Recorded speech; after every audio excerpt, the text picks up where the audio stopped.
Hi, welcome to EQD Research Global Insights for Friday, July 9th. Today, I'm going to talk about NDX volatility during earnings season, compare VOLQ to VIX, and came across an NDX option trade using end of the month or July 30th options that has put a line in the sand with respect to resistance for the NASDAQ 100 over the course of July. So starting out, the S&P 500 is having a really nice day. It's up about 0.8%. VIX is down 240 to 1657. And that's a big drop after flirting with the 20s yesterday. July futures given up about a point and a half as well, down to 1815. August is lower and right at 20. So the index is coming in, the futures are following today, narrowing that gap. So I mentioned that we're going to talk about earnings a little bit.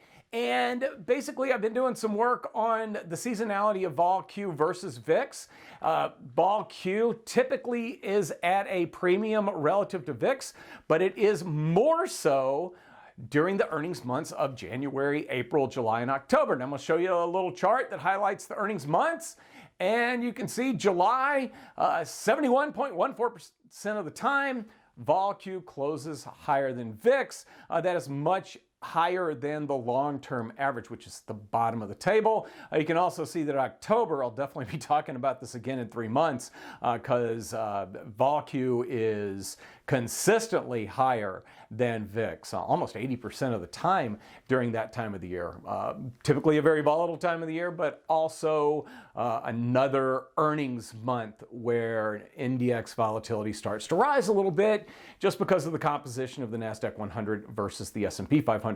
Now, I also brought up that it looks like somebody has a line in the sand with respect to NDX, and that number is the big round of 15,000. Somebody was focusing on the July 30th options. We sold the July 30th 15,000 call for 118. They bought the 15,500 calls for 2145, resulting in a credit of 9655. Needless to say, as long as the NASDAQ 100 is below 15,000 at expiration on July 30th, this trade turns out quite nicely. The risk is that we break out, go up to 15,500, and you've got over a 400-point loss due to the short 15,000 call versus the long 15,500 call. And so with that, thanks for joining me for EQD Research Global Insights. If you made it this far, you got to hit that like button for me. If you have not subscribed yet, please do. Typically, we're putting videos up every Tuesday and Friday, so subscribe so you know when they go live.